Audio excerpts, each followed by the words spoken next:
Goeiemôre vriende, op hierdie donderdag die 26ste Maart 2026, mag dit sommer vir julle net 'n mooi dag wees daar waar julle ook al is. Kom ons raak net so vir 'n wyle stil.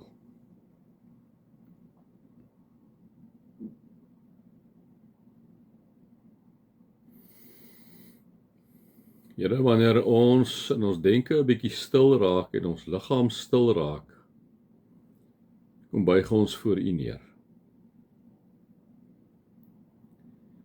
Here, en in hierdie lydenstyd kom erken ons U as ons koning, as ons verlosser, as ons saligmaker, as 'n groote, almagtige, liefdevolle, regverdige God en Vader. Wat juis in hierdie tyd wat ons vier, in hierdie lydenstyd vir Jesus gestuur het, om in ons plek te kom sterwe, sodat elkeen wat in hom glo die ewige lewe sal hê. Dankie dat ons in Jesus se optrede kan sien, Here God, wie U is. Dat ons in Jesus se optrede kan sien dat U op 'n wonderlike manier na ons kyk, met sagtheid na ons kyk. Dankie Here vir onverdiende guns alleen wat ons by U ontvang het deur Christus. Here, mag ons hierdie vryheid wat ons het nooit misbruik nie. Mag ons inderdaad nie lou Christene wees, omdat ons hierdie vryheid het, omdat ons in U kan glo, en daarom dink enigiets is geoorloof nie. Nee, juis omdat ons glo, moet ons hoor en luister wat U vir ons sê. Help ons daarmee. Dankie Here dat ons met U mag praat. Amen. Vriende, mag daar vir julle genade en vrede en oorvloed wees, omdat julle God ken, Jesus ken en die Heilige Gees ken. Nou vriende, ja, ons is so aan die einde van 1 Timoteus. Amper reg deur 1 Timoteus gewerk. Hy is nog maar 'n kleinerlige boekie, 6 hoofstukke, en ons is nou inderdaad by 6. Hoofstuk 6, ons sien Paulus het so 'n bietjie gepraat oor die weduwees, jong weduwees, die ouderlinge, hy het ander opdragte gegee. En nou sien ons, kom hy hier by 1 Timoteus 6. Nou vriende, hy praat hier oor slawe. Nou moet ek weer vir mekaar sê, en dit is wat ons vir mekaar moet kom sê, ons het mos nie nou slawe nie. Daai tyd's verby. So dis kom ek altyd vir julle sê, mense moet die Bybel lees in sy konteks. Maar wat is die beginsel agter dit wat Paulus sê? Ons het nie slawe nie, dis waar. So ons kan nie net sê, ons gooi nou maar hierdie gedeelte weg nie. Wat is die beginsel wat Paulus sê? Nou, vriende, ek en jy is eintlik moderne slawe, né? Ons is werknemers by werkgewers.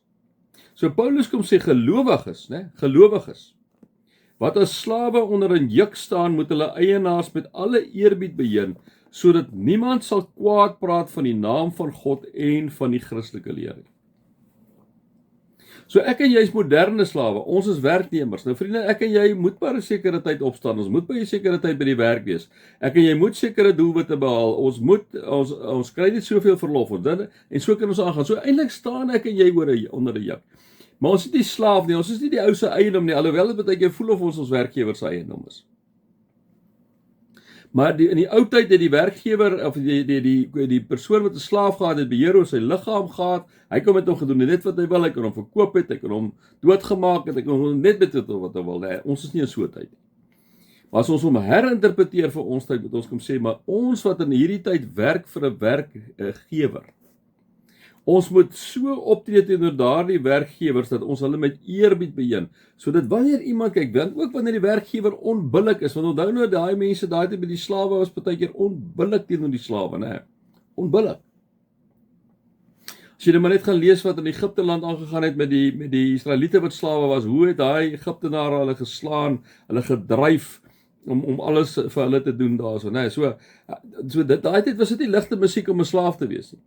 Hy was uitgelewer gewees. En daarom kom nou sê Paulus vir hierdie ou wat uitgelewer is aan hierdie baas van hom.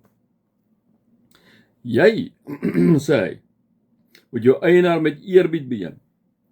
Sodat al hanteer jou eienaar jou sleg en die ander mense sien dit, moet hulle nie kwaad praat van die naam van God en van die Christelike leer. Jy moet so optree slaaf, daai tyd sê Paulus, al is die werkgewer nie reg nie, al doen die kom die werkgewer jou te na, moet jy hom nog steeds met respek beheer, sodat mense dan kyk en sê, maar hoe is dit moontlik dat jy jou ou met respek hanteer?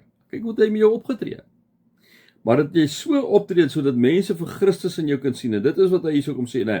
So beheer hulle met eerbied, sodat niemand sal kwaad praat van die naam van God en van die Christelike leer nie. Nou so interessant, jy praat nou hierso eintlik mos nou van die base wat nie Christen is nie. Nou kom sê hy van wie Christen is, die tweede vers. Slawe wat gelowige eienaars het, moet aan hulle nie minder eerbied betoon, omdat hulle saam broers is nie. Hulle moet hulle eerder beter dien, omdat die wat uit hulle werk voordeel trek, met hulle een is in geloof en in liefde. Nou so as jy in die werksituasie staan vandag, en jy werk vir 'n werkgewer wat 'n Christen is, vriende, dan moet jy eintlik nog meer vir daai nog meer om met respek beheer, nog meer met eerbied beheer, hè. Sodat omdat almal weet hy's 'n kind van die Here en jy's 'n kind van die Here, moet julle so optree dat wanneer mense na julle albei kyk as 'n werkgewer en 'n werknemer, hulle vir God en vir Jesus Christus daar kan sien en dit hulle nie op die ou einde vriende kwaad praat van die naam van God en sê ja, nee, wat? Hy's ook maar net op papier kind van die Here. Maar nee, wat jy sien hom nooit, as jy hom sien dan praat hy maar sommer so op 'n lelike manier, nee wat? Hy's net 'n papier Christen. Hy's nie eintlik regtig 'n Christen nie, né? En Paulus kom waarsku vir die mense daai tyd in Timoteus se tyd en in ons tyd om te sê, julle moet so optree dat niemand sal kwaad praat van die naam van God en van die Christelike leer nie. Maak nie saak waar jy werk nie, maak nie saak of jy by 'n werksparty is nie. Hoe tree jy op 'n werksfunksie? Kan mense daar sien dat jy en ek 'n kind van die Here is? Nee, dit is maar die vraag wat ek en jy vir mekaar moet vra wanneer ons na hierdie twee versies kyk. My 5 Mag julle God se liefde ervaar, sy genade en sy teenwoordigheid. Amen.